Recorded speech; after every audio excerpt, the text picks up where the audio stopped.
All right, we are going to be going over 7.4, which is the triangle proportionality and triangle angle bisector. So I already did part of the warm-up. The easiest way to do this is to change everything to decimals. That way you don't have to worry about converting or simplifying the fractions. So if you notice, we have 1/2 is going to be the same as 0.5, and we have 101 over 202, which is also 0.5.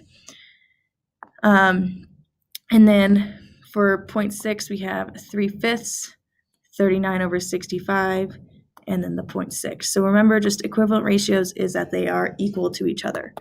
Okay, and then there's no other that match up, so we are good with that. So our first theorem is the triangle proportionality theorem.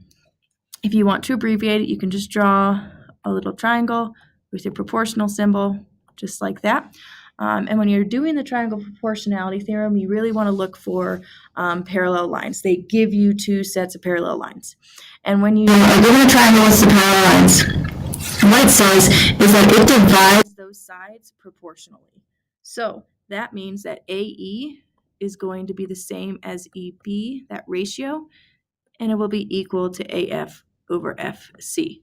So just like we've been doing the proportions already, the proportion between these sides are going to be the same. And you can set up the proportion different ways. You could also do AE over AF is the same as EB over FC. Just like we've talked about in the past, any proportions can be set up multiple ways as long as your corresponding sides are in the same spot of the proportion or on the same side. So with that theorem, again, you have to be given that there's two parallel lines in order to be able to use it. So if we have to find a line segment, they have to tell you that there's parallel lines. So if we ever see a problem and there's no parallel lines, chances are it's not going to be the triangle proportionality theorem. But given this problem that we have, we know that it will be the triangle proportionality theorem because we know there's parallel lines and we have this missing side US, which I'm going to call X. So we just need to set up a proportion. Again, you can set it up a bunch of different ways. I'm going to set it up as 10 over 4 equals 14 over X. Notice 10 and 14 are my corresponding sides, so I have a 10 and 14 on opposite sides but the same spot. You could have also written it as 10 over 14 equals 4 over X, or flip the fractions as well. So to solve this, we have to cross multiply. So we're going to cross multiply. 10 times X is 10X, and 14 times 4 is 56. And then we divide by 10 because division undoes that multiplication. So then X equals 5.6. So then the answer is that US equals 5.6. Okay, and that is all just knowing that that theorem proves that these are proportional and setting the proportion and solving. Our next little bit is called a converse. And if you've never heard the term, converse is kind of like opposite. But if you have a theorem and it says if P then Q, that would be the regular theorem.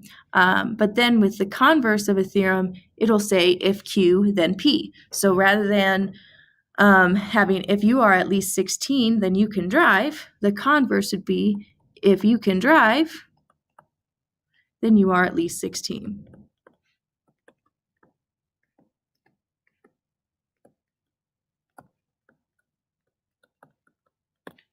And for the vast majority of people, that is a true statement. Converses are sometimes true, sometimes not. So it's important to actually know whether or not they're actually true. Our next example, if you live in Colorado Springs, then you live in Colorado. The converse would be if you live in Colorado.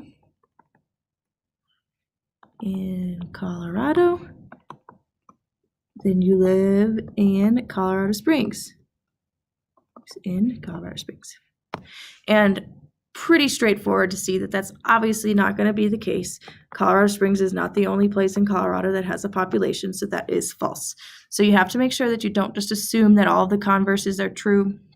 Sometimes they're not. But when they are true, you get a whole new theorem. So we were just talking about how the triangle proportionality theorem, you're given two parallel lines and it means that the sides are proportional.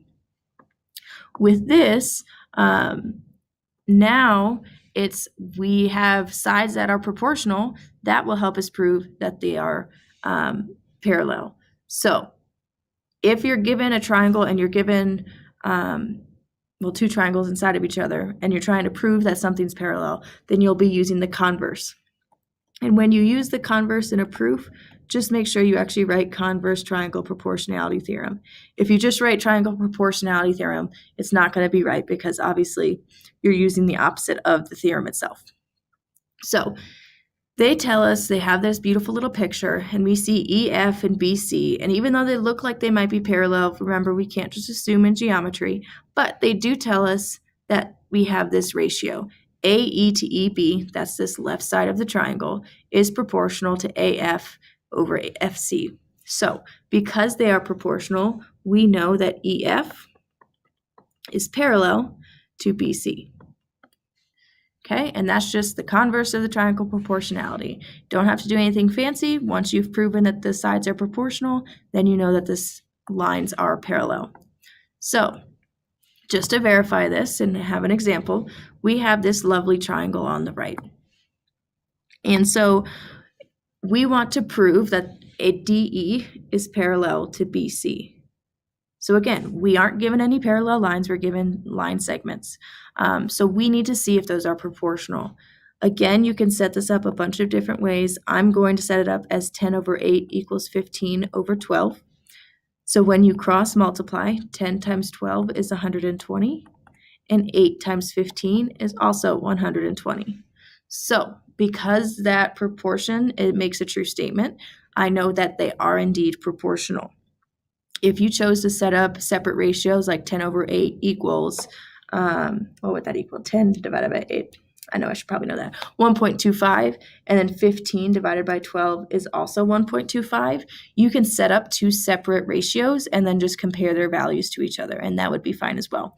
But since we know that these sides are proportional, then we know that DE is parallel to BC. And that is because of the converse triangle proportionality theorem. And even if the question's not necessarily asking you to name the theorem, it's not a bad idea just to get into the habit of writing it down. That way you don't forget the name, and that way you get used to seeing it and writing it down. So our last one is the triangle angle bisector theorem. So if you just look at the name, it's kind of a mouthful, but triangle tells you that you're given a triangle. Ooh, what in the world just happened? You're given a triangle, and you're also given an angle that's been bisected. So when you're given a triangle that has a bisected angle, just like down here, you see the little congruent marks right here, that actually makes the opposite sides proportional to the other two sides. So that means that BD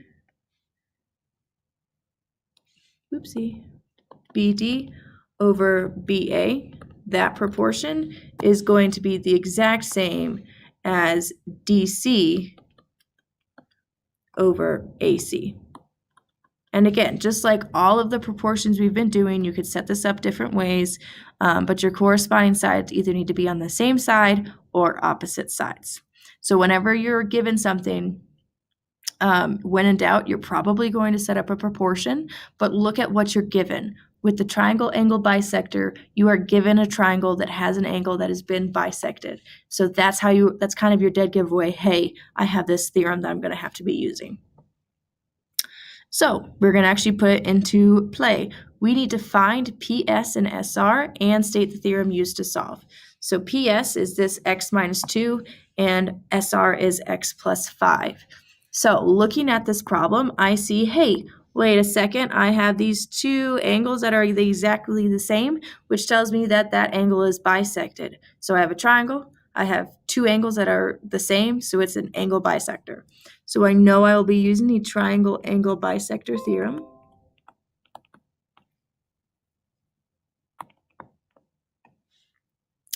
And that will allow me to set up the proportion 32 over x minus 2 equals 40 over x plus 5. And then I will cross multiply those. And so that will give me 32 times x plus 5 equals 40 times x minus 2.